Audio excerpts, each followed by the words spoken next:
ఒక ఇంటికి power connection లేకుండా ఎన్ని ఫ్యాన్లు ఉన్నా ఉపయోగం లేదండి. పవర్ కనెక్షన్ లేకుండా ఎంత ఎలక్ట్రికల్ ఎక్విప్మెంట్ ఉన్నా కానీ ఉపయోగమే లేదండి. అదేవిధంగా మన ఆత్మీయ జీవితానికి లేదా ఈ జీవితానికి 60 సంవత్సరాలు ఈ జీవితానికి 60 ఇయర్స్ ఈ లైఫ్కి శాల్వేషన్ లేకుండా 60 సంవత్సరాలు ఈ జీవితానికి ఆత్మ సంబంధమైనటువంటి జ్ఞానము లేకుండా, ఆత్మ సంబంధమైనటువంటి వివేచన లేకుండా ఎంత సంపాదించినా కూడా అదేంటో తెలుసా? అదేంటంటేనండి ఆవిరి వంటిది. అందుకే దేవుడు చెప్తున్నారు తల్లిదండ్రులకి, ఇదిగో మీరు చిన్నప్పటి నుంచి నేర్పించాల్సిందని తెలుసా? ప్రేమను నేర్పించాలి, దయను నేర్పించాలి, కరుణను నేర్పించాలి, క్షమాపణ నేర్పించాలి, క్షమించమని అడగడం నేర్పించాలి, మర్యాద నేర్పించాలి, గౌరవం నేర్పించాలి, ఇతరులను ఎలా చూడాలో నేర్పించాలి, ఎలా మాట్లాడాలో నేర్పించాలి. ఇవన్నీ ఎక్కడ దొరుకుతాయి? ఎందుకంటే ద బైబుల్ 66 బుక్స్ ఉన్నటువంటి ఈ బైబుల్ 60 ఇయర్స్కి కావాల్సినటువంటి సబ్జెక్ట్ కాదండి.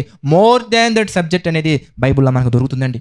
కేవలం 66 బుక్సే ఉన్నాయి, కానీ ఇది 60 ఇయర్స్ కాదండి, 6000 జనరేషన్స్ ప్లస్ ఉన్నా చక్కగా అర్థమయ్యేలాగా ఆ జనరేషన్లో వచ్చిన ఏ టెక్నాలజీకైనా కానీ ధీటుగా నుంచొని చక్కటి వివరణతో అన్నీ నేర్పిస్తుందండి బైబుల్ మనకి.